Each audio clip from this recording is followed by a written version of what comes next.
জাতিকে দ্বিধা বিভক্ত করে দেশকে এগিয়ে নিতে চায় না মন্তব্য প্রধানমন্ত্রীর। আইন মেনে জুলাই হত্যাকাণ্ডে জড়িতদের বিচার। $1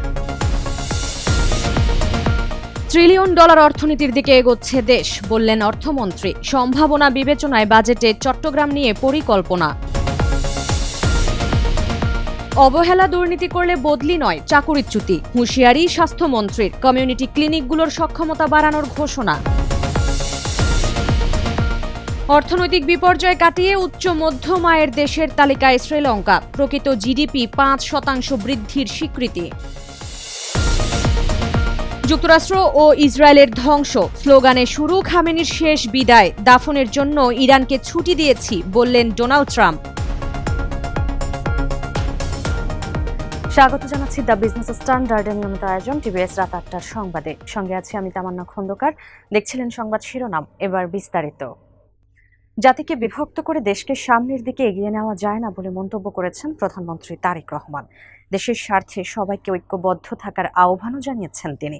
4 জুলাই দুপুরে রাজধানীর চীন মৈত্রী সম্মেলন কেন্দ্রে জুলাই আন্দোলনে নিহতদের স্মরণ সভায় প্রধান অতিথির বক্তব্যে এসব কথা বলেন তিনি।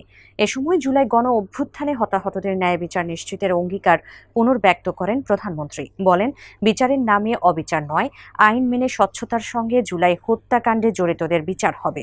অভ্যুত্থানে শহীদ পরিবার এবং আহত যোদ্ধাদের আত্মত্যাগের যথাযথ মূল্যায়ন রাষ্ট্রের দায়িত্ব বলেও মন্তব্য করেন প্রধানমন্ত্রী। দেশি বিদেশি বিনিয়োগ আকর্ষণে সরকারের নেওয়া পদক্ষেপের ফলে বাংলাদেশ $1 ট্রিলিয়ন অর্থনীতির দিকে এগিয়ে যাচ্ছে বলে মন্তব্য করেছেন অর্থমন্ত্রী আমির খসরু মাহমুদ চৌধুরী। 2026-27 অর্থবছরের বাজেট ঘোষণার পর 4 জুলাই প্রথমবার নিজ শহর চট্টগ্রাম পৌঁছে এ মন্তব্য করেন মন্ত্রী। এ সময় বাজেট নিয়েও কথা বলেন অর্থমন্ত্রী। জানান, অর্থনৈতিক সম্ভাবনাকে মাথায় রেখে বাজেটে চট্টগ্রাম নিয়ে পরিকল্পনা করা হয়েছে। বলেন, পরিকল্পনা বাস্তবায়িত হলে অর্থনীতির লজিস্টিক্যাল হাবে পরিণত হবে চট্টগ্রাম নগরী। এ সময় আনোয়ারায় 600 একর জমিতে ফ্রি ট্রেড জোন স্থাপনের পরিকল্পনার কথাও উল্লেখ করেন অর্থমন্ত্রী আমির খসরু মাহমুদ চৌধুরী। অবহেলা ও দুর্নীতির অভিযোগ প্রমাণিত হলে সংশ্লিষ্টদের বদলি নয়, সরাসরি চাকরিচ্যুত করা হবে বলে হুঁশিয়ারি দিয়েছেন স্বাস্থ্য ও পরিবার পরিকল্পনা মন্ত্রী সরদার মোহাম্মদ সাখাওয়াত হোসেন। 4 জুলাই দুপুরে নরসিংদী শিশু একাডেমি মিলনায়তনে নরসিংদী ডায়াবেটিক সমিতির 31তম বার্ষিক সাধারণ সভায় এ হুঁশিয়ারি দেন মন্ত্রী। এ সময় প্রতিটি মেডিকেল কলেজ হাসপাতালে 50 শয্যার ডায়ালাইসিস সেন্টার চালু হবে বলে জানান তিনি। একই সঙ্গে ইউনিয়ন পর্যায়ের কমিউনিটি ক্লিনিকগুলোর ক্ষমতা বাড়াতে আরও চিকিৎসক এবং স্বাস্থ্যকর্মী নিয়োগ দেওয়া হবে বলেও জানান স্বাস্থ্যমন্ত্রী সরদার মোহাম্মদ সাখাওয়াত হোসেন। ভয়াবহ অর্থনৈতিক সংকটের মুখে পড়ে দেউলিয়া হওয়ার দ্বার প্রান্ত থেকে ঘুরে দাঁড়িয়েছে দ্বীপরাষ্ট্র শ্রীলঙ্কা। 3 বছর আগের সেই মন্দা কাটিয়ে দেশটিকে আবারও উচ্চ মধ্যম আয়ের দেশ হিসেবে স্বীকৃতি দিয়েছে বিশ্বব্যাংক।